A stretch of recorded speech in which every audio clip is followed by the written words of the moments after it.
Hello everyone. आज के session में हम बात करेंगे बायोडाइवर्सिटी के उस हिस्से के बारे में जिसे आरएचवी टेकर ने क्लासिफिकेशन के अंदर कहीं पे भी इंक्लूड नहीं किया। तो अभी तक हम किंगडम मोनेरा, प्रोटिस्टा, फंजाई और फर्दर आगे प्लांटे और एनिमेलिया भी डील करेंगे। तो इस तरीके के ऑर्गेनिजम्स आपको कहीं पे भी नहीं मिलने वाले, ठीक है। सो वायरसेस हम उनमें से सबसे पहले डिस्कस करने वाले हैं। तो वायरसेस जो है, इसके नेम के बारे में जाने तो ये नेम रिप्रेजेंट करता है वेनेमस और पॉइजनस फ्लूइड। ये नाम इन्हें सजेस्ट किया था एमडब्ल्यू बेजरिंग ने, और ये इनका कहना था कि ये पर्टिकुलर पार्ट जो है वो इन्फेक्शन को स्प्रेड करता है। दैट्स व्हाई वायरसेस को ये नाम अलॉट हुआ। और ये वायरसेस जो है ये ऑब्लिगेट पैरासाइट्स है, यानी कि होस्ट की बॉडी में से कनेक्ट हुए बिना ये अपना लाइफ साइकिल पूरा नहीं कर सकते। इन्हें खुद को सस्टेन रखने के लिए, खुद को जिंदा रखने के लिए कोई ना कोई होस्ट चाहिए ही चाहिए। अदरवाइज इनका नेचर ऐसा है कि ये लिविंग भी नहीं कहे जा सकते। तो ये ना बॉर्डर लाइन ऑर्गेनिजम्स हैं, ना लिविंग है ना नॉन लिविंग है। तो इसके लिए मैं एक एग्जांपल लूंगी। लेट्स से ये है कोई बैक्टीरियल सेल। कोई भी होस्ट सेल हो सकता है, प्लांट सेल हो सकता है, एनिमल सेल हो सकता है, कोई बैक्टीरियल सेल हो सकता है जिसमें वायरस इन्फेक्शन कॉज कर सकते हैं। तो बैक्टीरियल सेल के पास अपना जेनेटिक मटेरियल है जो सब कुछ कंट्रोल करेगा, उसका सारा मेटाबॉलिक फंक्शन, उसका इन्फेक्शियस नेचर, उसका लाइफ साइकिल, सब कुछ उसका अपना जेनेटिक मटेरियल कंट्रोल कर रहा है। लेकिन वायरस क्या करता है? यह वो वायरस जो बैक्टीरिया को इन्फेक्ट करता है, तो ये वायरस क्या करेगा? अपना जेनेटिक मटेरियल अंदर रिलीज कर देगा होस्ट सेल के अंदर, यानी कि इस केस में बैक्टीरियल सेल के अंदर। और अपना जेनेटिक मटेरियल जब इसने होस्ट सेल के अंदर इंसर्ट किया तो viral genetic material bacterial genetic material के साथ मर्ज कर जाएगा और बैक्टीरिया को पूरा कंट्रोल करना शुरू कर देगा। यानी कि सारी ऑर्गेनल बैक्टीरिया के, सारे प्रोटीन बैक्टीरिया के, सारी मशीनरी बैक्टीरिया की, बट अल्टीमेटली बैक्टीरिया किसके कंट्रोल के अंदर आ जाएगा? वायरस के कंट्रोल के अंदर आ जाएगा और वायरल प्रोटीन बनाना शुरू कर देगा। तो बाहर अगर देखा जाए यही वायरस बिल्कुल इनएक्टिव होता है, ना कोई मेटाबॉलिक एक्टिविटी करता है, ना रिप्रोड्यूस करता है, बट होस्ट सेल के अंदर जाते ही वो रिप्रोड्यूस भी करेगा और होस्ट मशीनरी को, यानी कि सेलुलर मशीनरी को यूज करके अपने मेटाबॉलिक फंक्शंस भी पूरे करेगा। सो इस तरीके से बॉडी के अंदर वो लिविंग हो जाता है, बाहर नॉन लिविंग है। और इसी नेचर की वजह से आरएचवी टेकर वायरस को कहीं पे भी इंक्लूड नहीं कर पाए थे। वो ऐसा नेचर था जिससे वो फिगर आउट नहीं कर पाए कि किस पर्टिकुलर कैटेगरी में इसे इंक्लूड किया जा सकेगा। अब इनकी डिस्कवरी के बारे में बात करते हैं। तो सबसे पहले डिस्कवरी का कंट्रीब्यूशन जाता है दिमित्री इवानोवस्की को। इन्होंने एक डिजीज पे काम किया जिस दौरान इन्हें पता चला कि वायरस जो है, यानी कि बैक्टीरिया से भी कोई छोटा ऑर्गेनिज्म, कोई छोटा कंपोनेंट एग्जिस्ट करता है। So he was working on tobacco mosaic disease.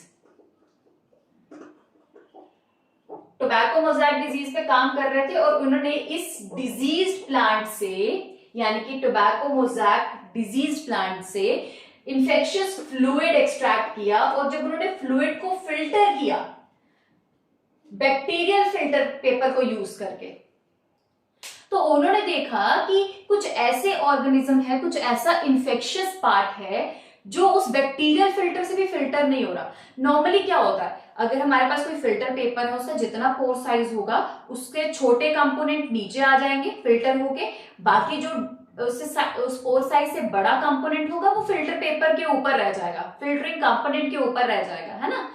But जो बैक्टीरिया को फिल्टर करने के लिए फिल्टरिंग पेपर यूज करते हैं, फिल्टरिंग बेस यूज करते हैं, वो भी इन पर्टिकुलर इन्फेक्शियस पार्ट को फिल्टर नहीं कर पा रहा था। सो वायरस जो है वो फिल्टर नहीं हो पा रहे थे, they can't be filter with bacterial proof filter paper, जिसकी वजह से उन्हें पता चला कि अल्टीमेटली ऐसे ऑर्गेनिजम्स हैं जो बैक्टीरिया से भी छोटे हैं, और इस तरीके से एक नए ऑर्गेनिज्म की डिस्कवरी हुई जिन्हें वायरस कहा जाता है। तो ये डिस्कवरी हुई थी नियरली 1892 में। और उसके बाद कुछ और चीजें हुई जो लैंडमार्क बना वायरसेस को रिकॉग्नाइज करने के लिए, समझने के लिए। तो जिसमें से सबसे पहला है एमडब्ल्यू बेजरिंग, जिन्होंने वायरस नेम भी दिया है, सजेस्ट किया है।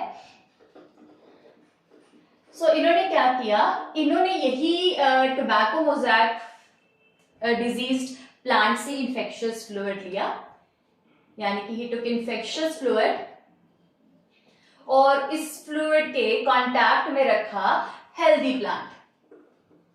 प्लांट जिसे कोई डिजीज ही नहीं थी, ठीक है। वैसे इंफेक्शियस फ्लूइड में क्या थे, टोबैको मोज़ैक वायरस थे, यानी कि सबसे पहला जो ऑर्गेनिज्म डिस्कवर हुआ, वायरस डिस्कवर हुआ, वो टोबैको मोज़ैक वायरस ही था।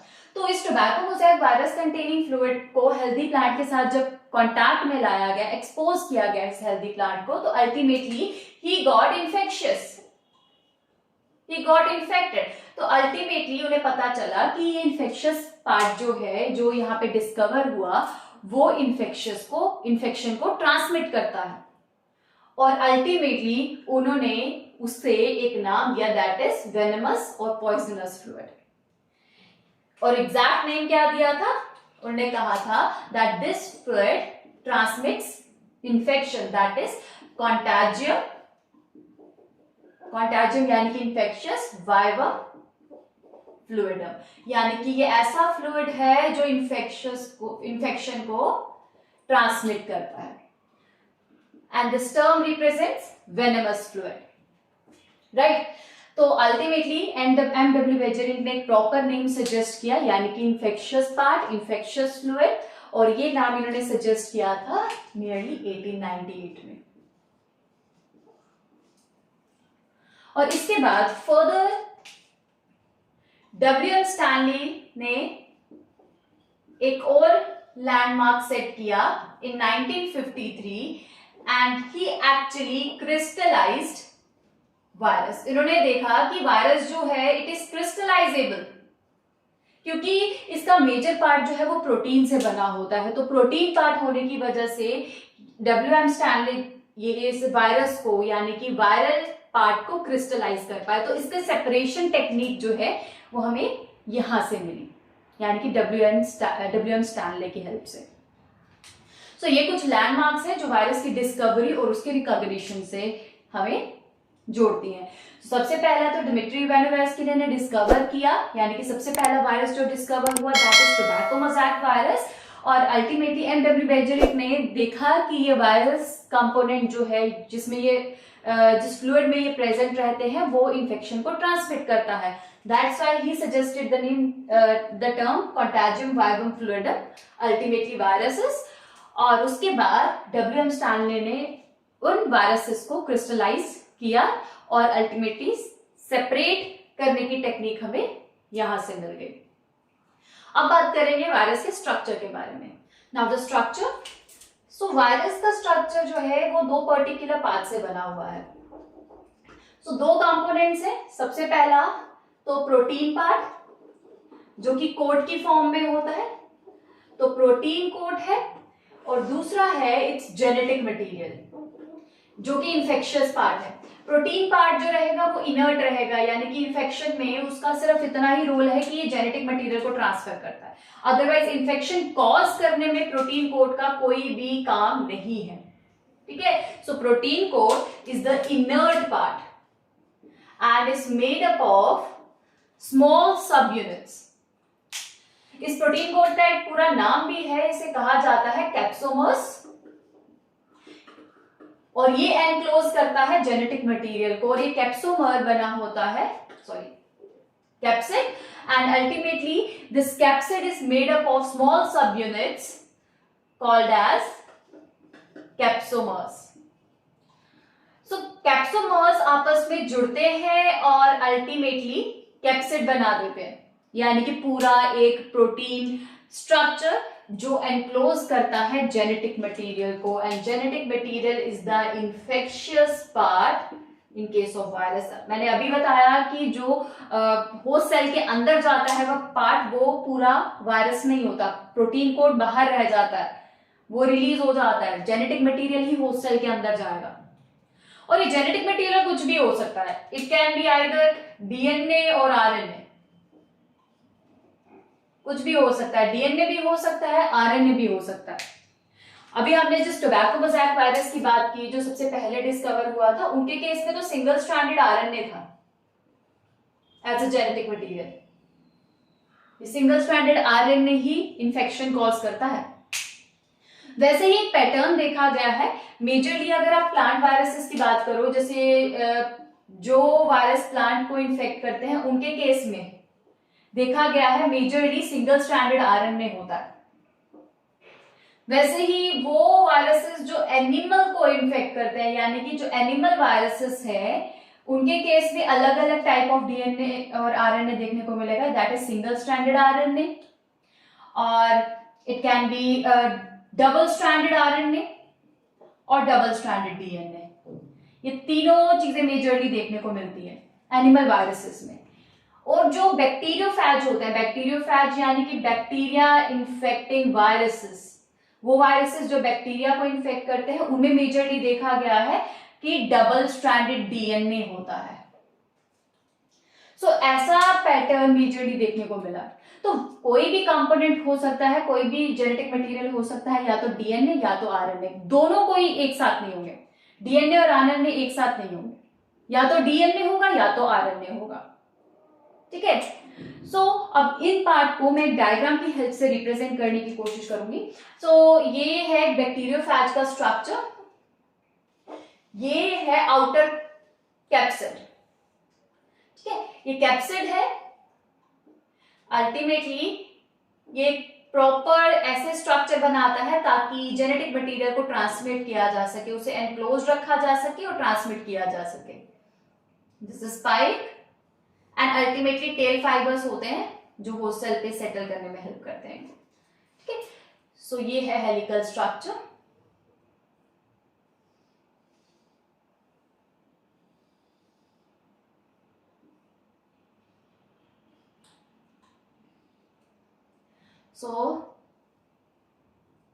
ठीक है, so this is the helical structure.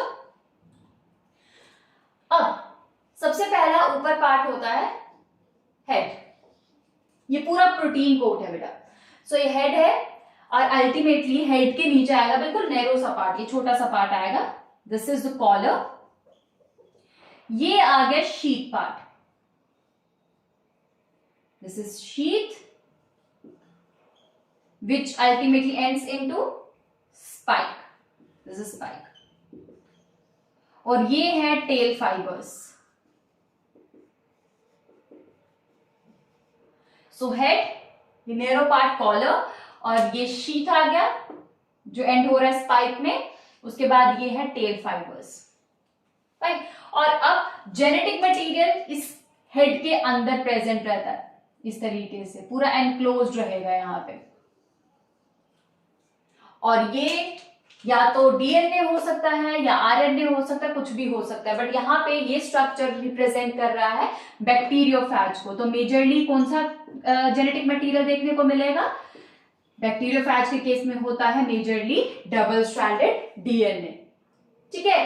सो ये है एक बैक्टीरियोफैज जो बैक्टीरिया को इन्फेक्ट करता है। तो इस तरीके का स्ट्रक्चर रहता है। So this is about the structure of viruses, यानी कि प्रोटीन कोट होगा और जेनेटिक मटेरियल होगा। प्रोटीन कोट इन्फेक्शन के दौरान ही पूरा बाहर रह जाएगा, सिर्फ ये है जेनेटिक मटेरियल बॉडी के अंदर जाएगा। This is the genetic material.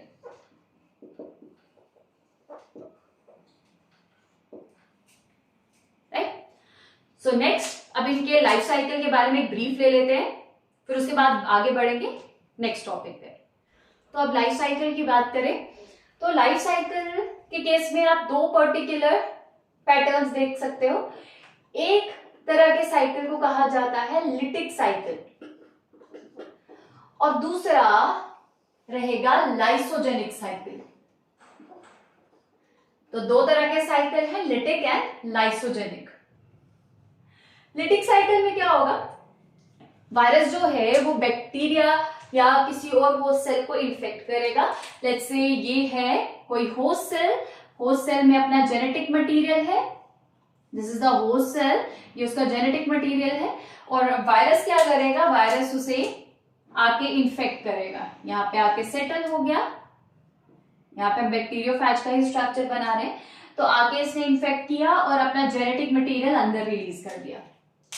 अंदर रिलीज करने के बाद, होस्ट सेल की बॉडी में रिलीज करने के बाद अल्टीमेटली ये वायरल जेनेटिक मटेरियल होस्ट के जेनेटिक मटेरियल के साथ जुड़ जाएगा। वहां पे कट करके, होस्ट के जेनेटिक मटेरियल को कट करके बीच में कहीं अपने लिए जगह बना के वहीं पे एडजस्ट हो जाएगा। तो ये जो जेनेटिक मटेरियल है उसमें अब वायरल जेनेटिक मटेरियल का भी हिस्सा है, ठीक है। अब उसके बाद अब क्या होगा, ये बैक्टीरियल या फिर कोई और होस्ट, प्लांट, एनिमल सेल, कुछ भी हो सकता है। सो अब ये होस्ट सेल जिसमें वायरस का जेनेटिक मटेरियल है, अब ये क्या करेगा, वायरस के जेनेटिक मटेरियल की इंस्ट्रक्शन फॉलो करता हुआ वायरल प्रोटीन बनाएगा और वायरस, छोटे छोटे वायरल स्ट्रक्चर्स फॉर्म करना शुरू कर देगा। और अल्टीमेटली ये वायरस क्या करेंगे, ये जो वायरस नए स्ट्रक्चर्स फॉर्म हुए, नए प्रोटीन फॉर्म हुए वायरस जेनेटिक मटेरियल की गाइडेंस के अंडर, अब ये क्या करेंगे, सेल को तोड़ देंगे, इस तरीके से सेल को लाइस कर देंगे, ठीक है। लाइस करने के बाद अल्टीमेटली वहां से रिलीज हो जाएंगे और जैसा इस पर्टिकुलर वायरस ने किया सेल को इन्फेक्ट करने का काम, वैसे अब ये वायरस भी जाएंगे, इन्फेक्ट करेंगे कोई नया होस्ट सेल और अल्टीमेटली ये सेम साइकिल फॉलो करेंगे। तो क्या किया, वायरस ने अपने जेनेटिक मटेरियल अंदर रिलीज किया, रिलीज करने के बाद वो जेनेटिक मटेरियल होस्ट के जेनेटिक मटेरियल के साथ एडजस्ट हो गया और उसके बाद जब एडजस्ट हो गया तो वायरस जेनेटिक मटेरियल ने होस्ट की सेल्यूलर मशीनरी को कंट्रोल कर लिया और अपने प्रोटीन बनाना शुरू कर दिए, अपने वायरसेस बनाना शुरू कर दिए। और अब ये वायरस ने क्या किया, सेल को तोड़ के अल्टीमेटली रिलीज हो गए, यानी कि यहाँ पे सेल लाइस हो गया, ठीक है, सेल ब्रेकेज हो गया, जिसकी वजह से इसको लिटिक साइकिल कहा जाता है, राइट। अब लाइसोजेनिक साइकिल में क्या होता है, लाइसोजेनिक साइकिल में कुछ इसी तरीके का प्रोसेस होगा, लेकिन एक पर्टिकुलर लेवल तक, उसके बाद ये साइकिल लिटिक साइकिल में स्विच कर जाता है। अब ये है होस्ट का सेल, वायरस आया, वायरस ने अपने जेनेटिक मटेरियल अंदर रिलीज किया, इस वायरस पार्ट ने प्रोटीन पार्ट बाहर रह गया, जेनेटिक मटेरियल अंदर रिलीज कर लिया। अब ये जेनेटिक मटेरियल क्या करेगा, नेक्स्ट स्टेप क्या होगा, नेक्स्ट स्टेप बिल्कुल सेम लिटिक साइकिल की तरह होगा, वायरल जेनेटिक मटेरियल इनकॉर्पोरेट हो जाएगा होस्ट जेनेटिक मटेरियल के साथ और अल्टीमेटली बना लेगा प्रोफेज।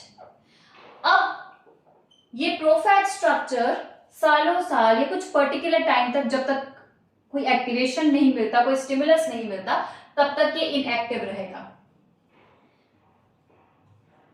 सो इनएक्टिव स्टेज में रहेगा और अल्टीमेटली इसी साइकिल को लाइसोजेनिक साइकिल कहा जाता है, यानी कि वायरस ने अपना जेनेटिक मटेरियल एडजस्ट तो किया होस्ट सेल में और अल्टीमेटली इनएक्टिव फॉर्म में वहीं पे रहना शुरू कर दे, और यही है इसके लाइफ साइकिल के बारे में। अब अल्टीमेटली हम ऐसा ही कुछ डिफरेंशियल नेचर देखेंगे वायराइड्स के केस में, प्रायॉन्स के केस में एंड लाइकेंस के केस में। Next viroids. तो वायराइड्स जो है वो low molecular weight RNA molecule है, यानी कि प्रोटीन कोड नहीं होगा, सिर्फ आरएनए मॉलिक्यूल होगा जो डिजीज कॉज करेगा, और इसे डिस्कवर किया था टीओ डायनर ने इन 1971 में टीओ डायनर ने देखा कि कोई ऐसा low molecular weight RNA molecule है जो potato spindle tuber disease cause कर रहा है, और इसी तरीके से उन्होंने डिस्कवर किया एक ऐसे कंपोनेंट को जो कि वायरस नहीं था बल्कि एक फ्री जेनेटिक मटेरियल था जो डिजीज कॉज कर रहा था। ठीक है, तो यहाँ पे देखो ना कोई बॉडी स्ट्रक्चर है ना कोई सेलुलर स्ट्रक्चर बन रहा है प्रॉपर, बस एक आरएनए मॉलिक्यूल है जो अल्टीमेटली पूरा डिजीज कॉज करेगा, पूरा मेटाबॉलिक एक्टिविटी कंट्रोल करना शुरू कर देगा। अब वैसे ही प्रायॉन्स है, प्रायॉन्स के केस में आप थोड़ा और डिफरेंट नेचर देखोगे। और प्रायॉन्स क्या है? They are abnormally folded protein molecule. ये जेनेटिक मटेरियल है, ये प्रोटीन मॉलिक्यूल है, लेकिन एबनॉर्मली फोल्डेड। तो ये प्रोटीन मॉलिक्यूल बहुत सारी डिजीज कॉज करते हुए देखे गए हैं। रिसेंटली देखा गया है मेडिकल फील्ड में, रिसर्च जैसे जैसे आगे बढ़ रहा है उसमें एनालाइज किया गया है कि ऐसे प्रोटीन्स जो है वो डिजीज कॉज करने की टेंडेंसी रखते हैं। जैसे कि एक एग्जांपल है हमारे पास मैड काउ डिजीज की। ये कैटल में होता है, जिसे कहा जाता है बोवीन स्पॉन्जिफॉर्म एन्सेफेलोपैथी डिजीज। इसमें क्या होता है, ये ब्रेन प्रोटीन्स पे काम करके ब्रेन प्रोटीन्स को एबनॉर्मली फोल्ड करके ये डिजीज कॉज करता है। So mad cow disease in cattle, यानी कि ये प्रायॉन्स जो है वो अल्टीमेटली ब्रेन फंक्शन को हार्म करते हैं। और ऐसी कुछ रिलेटेड डिजीज देखने को मिलती है ह्यूमंस के केस में भी। ह्यूमंस के केस में एक डिजीज है क्रुट्सफेल्ड-जैकॉब डिजीज। ये क्रुट्सफेल्ड-जैकॉब डिजीज ये भी मैड काउ डिजीज से ही रिलेटेड है, बट ये ह्यूमंस के केस में होता है। ठीक है। और वायराइड्स जो है अगेन जेनेटिक मटेरियल, ये प्रोटीन मॉलिक्यूल, दोनों के पास की कंप्लीट सेल्यूलर स्ट्रक्चर नहीं है ना।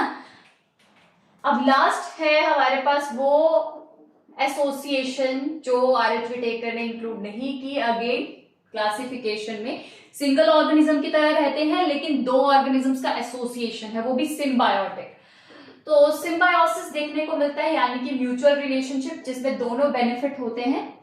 तो सिम्बायोसिस किसमें, एक तो दो पार्ट रहेंगे, एक तो एल्गी पार्ट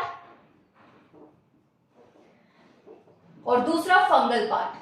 ये दोनों पार्ट इकट्ठे रहते हैं और एक दूसरे को बेनिफिट करते हैं, जिसमें से एल्गी पार्ट को कहा जाता है फाइकोबायोन्ट और फंगल पार्ट को कहा जाता है माइकोबायोन्ट। और ये क्या बेनिफिट देते हैं एक दूसरे को? एल्गी पार्ट जो है यानी कि फाइकोबायोन्ट पार्ट जो है वो क्या करेगा, फूड बनाएगा अपने लिए भी और अपने फंगल पार्ट को भी देगा। फोटोसिंथेसिस करती है एल्गी, खुद सिंथेसाइज करेंगे फूड, और बदले में फंगल पार्ट जो है वो उसे प्रोटेक्शन भी देता है और साथ में न्यूट्रिएंट एब्जॉर्प्शन में भी हेल्प करता है। जैसे हमने बात की लास्ट लेक्चर में, इनका हाइफल स्ट्रक्चर बहुत ही ज्यादा स्प्रेड करता है, माइसीलियम बहुत ही ज्यादा स्प्रेड करता है, जो न्यूट्रिएंट एब्जॉर्प्शन में रोल प्ले करता है और अल्टीमेटली न्यूट्रिएंट एब्जॉर्ब करके फाइकोबायोन्ट पार्ट को देते हैं ताकि वो फूड सिंथेसिस में हेल्प कर सके। ठीक है। सो इस तरीके से कंप्लीट किया हमने बायोलॉजिकल क्लासिफिकेशन, यानी कि अपना सेकेंड चैप्टर, जिसमें हमने किंगडम मोनेरा भी डील किया, किंगडम प्रोटिस्टा भी डील किया, किंगडम फंजाई की भी बात की और उन पार्ट्स की भी जो आर.एच. विटेकर ने क्लासिफाई नहीं किए हैं। सो नेक्स्ट अब हम बात करेंगे फर्दर चैप्टर्स की, जो हमारे फर्स्ट यूनिट का पार्ट है, that is plant kingdom and animal kingdom.